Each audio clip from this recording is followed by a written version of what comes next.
In their soon-to-be-released book, Peril, Bob Woodward and Robert Costa report that China was so concerned about Donald Trump's behavior in the final days of the 2020 presidential campaign that Joint Chiefs Chairman General Mark Milley took the extraordinary step of secretly reaching out directly to China's top general. General Lee, I want to assure you that the American government is stable and everything is going to be okay, Milley told him, according to the book.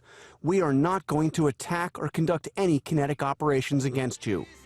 One reason for China's concerns, Trump's incendiary words about China and coronavirus. There's a plague coming over from China. Here it comes.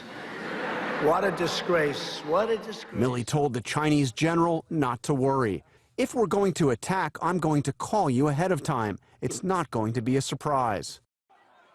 And after the January 6th Capitol riot, Milley called the Chinese general again, telling him, quote, "We are 100% steady. Everything is fine, but democracy can be sloppy sometimes." Shortly after the riot, Speaker of the House Nancy Pelosi called Milley alarmed that Trump was both unstable and dangerous. Milley tried to reassure her, saying there are, quote, "a lot of checks in the system." According to a transcript of the call obtained by Woodward and Costa, Pelosi responded, quote, "He's crazy. You know he's crazy. He's crazy, and what he did yesterday is further evidence of his craziness." Milley replied, "I agree with you on everything." Milley, the authors write, was certain Trump had gone into serious mental decline.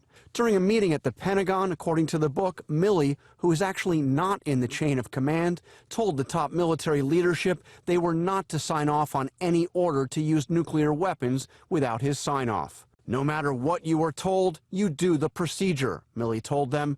"You do the process, and I'm part of that procedure." According to the book, Milley looked everyone in the eye and asked each one of them to say they agreed. Former President Trump has responded to the book in an interview on Newsmax, saying that if Milley reached out to the Chinese and, quote, was willing to advise them of an attack or in advance of an attack, that's treason. The former president also said the idea that he would attack China, quote, is the most ridiculous thing I have ever heard. Now, the book says that Milley never actually told Trump about his conversations with China's top general. As for Milley's response to this new book, no comment, at least not yet.